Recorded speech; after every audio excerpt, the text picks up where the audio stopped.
জয় যিশু। আজ 14ই সেপ্টেম্বর। আজ মাতা মণ্ডলীতে পালন করা হচ্ছে পবিত্র ক্রুশের বিজয়োৎসব পর্ব। দণ্ডের ওপর রাখা সর্পমূর্তিটি ক্রুশবিদ্ধ পরিত্রাতার প্রতীক। প্রথম পাঠ গণনা পুস্তক হতে আজকের বাণী পাঠ 21 অধ্যায় 4 থেকে 9তম পদ। মরুভূমিতে পথ চলতে চলতে ইসরায়েলীয়রা এক সময়ে অধৈর্য হয়ে ঈশ্বর ও মসির বিরুদ্ধে নানা কথা বলতে শুরু করল। তারা বলছিল, তোমরা কেন মিশর দেশ থেকে আমাদের এখানে নিয়ে এলে? আমরা যাতে এই মরুভূমিতে মরে যাই সেই জন্যেই কি?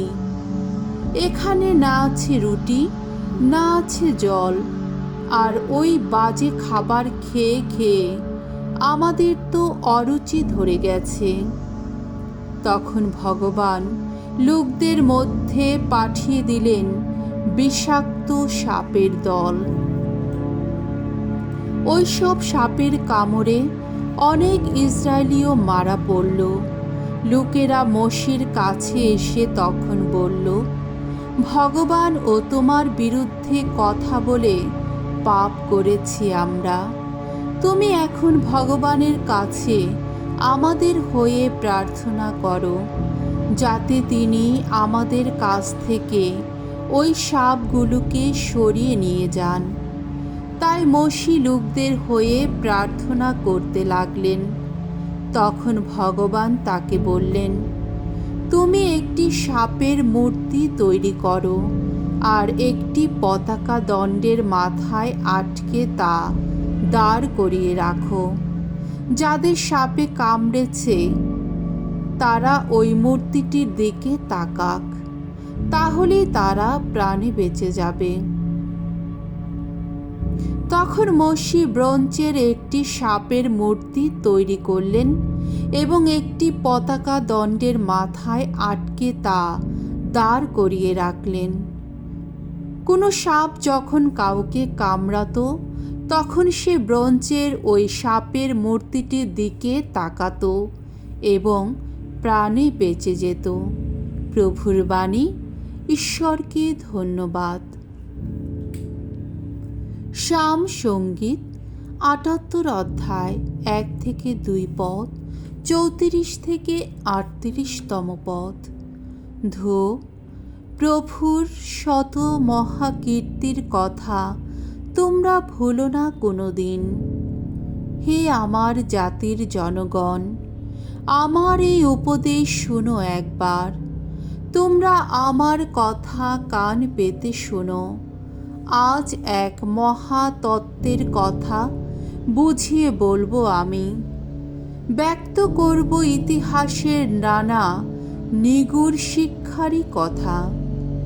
যখন তাদের প্রাণে মারতেন তিনি, তারা তাকে খুঁজত তখন। সুমতি ফিরিয়ে নতুন করে ঈশ্বরকে খুঁজত তারা। তাদের সবার মনে পড়ত তখন তাদের শৈলাশ্রয় ঈশ্বর নিজেই, তাদের সবার মুক্তিদাতা পরাৎপর ঈশ্বর নিজেই। তবু তারা মুখের কথায় তার সঙ্গে করত ছলনা। জিহ্বার চাতুরি দিয়ে নানা মিথ্যা তাকেই শোনাত। তার প্রতি নিষ্ঠাবান ছিল না তো তাদের হৃদয়। অবিশ্বস্ত ছিল তারা তার সেই সন্ধি পালনে। তবুও তিনি সেই দয়াময় যিনি তাদের বিনাশ না ঘটিয়ে সে অপরাধ ক্ষমাই করতেন। নিজের সমস্ত রোষ জাগিয়ে না তুলে বারবার নিজের ক্রোধ সংযতই করতেন। তিনি নিজেকে নমিত করলেন, তাই ঈশ্বর তাকে সব কিছুর ওপরে উন্নীত করলেন। দ্বিতীয় পাঠ। ফিলিপ্পিয়দের কাছে প্রেরিত পলের পত্র হতে আজকের দ্বিতীয় বাণী, 2 অধ্যায় 6 থেকে 11 পদ। খ্রিস্ট যিশু স্বরূপে ঈশ্বর হয়েও ঈশ্বরের সঙ্গে তার সমতুল্যতাকে আঁকড়ে থাকতে চাইলেন না, বরং নিজেকে তিনি রিক্ত করলেন। দাসের স্বরূপ গ্রহণ করে তিনি মানুষের মতো হয়েই জন্ম নিলেন। আকারে প্রকারে মানুষের মতো হয়ে তিনি নিজেকে আরও নমিত করলেন। চরম আনুগত্য দেখিয়ে তিনি মৃত্যু, এমনকি ক্রুশেই মৃত্যু মেনে নিলেন। তাই ঈশ্বর তাকে সব কিছুর ওপরে উন্নীত করলেন।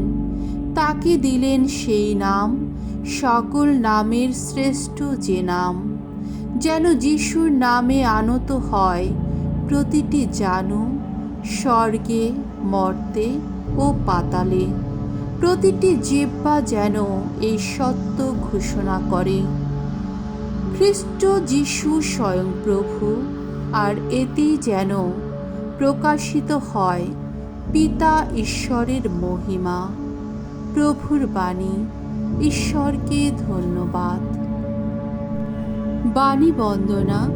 জয় জয় প্রভুর জয়।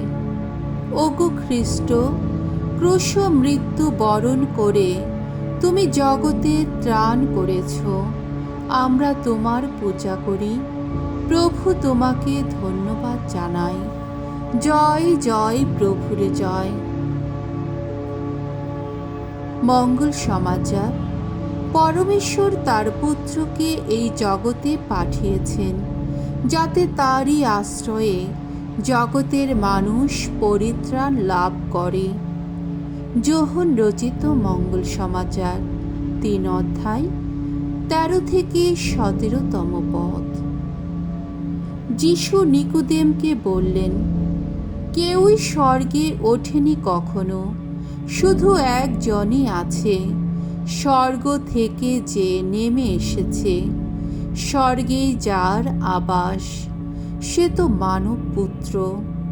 মোশে যেমন মরুভূমিতে সেই সর্পমূর্তি উচ্চে তুলে রেখেছিলেন, তেমনি এই মানব পুত্রকেও একদিন উচ্চে তোলা হবেই, যাতে যারা তাকে বিশ্বাস করে তারা সকলেই যেন শাশ্বত জীবন লাভ করে। ঈশ্বর জগৎকে এতই ভালোবেসেছেন যে তার একমাত্র পুত্রকে তিনি দান করে দিয়েছেন, যাতে যারা তাকে বিশ্বাস করে তাদের কারও যেন বিনাশ না হয়, বরং তারা সকলেই যেন লাভ করে শাশ্বত জীবন। ঈশ্বর জগৎকে দণ্ডিত করতে তার পুত্রকে এই জগতে পাঠাননি, পাঠিয়েছিলেন যাতে তার মাধ্যমে জগৎ পরিত্রাণ লাভ করে। প্রভুর মঙ্গলময় বাণী। খ্রিস্ট প্রভু, তোমার প্রশংসা হোক।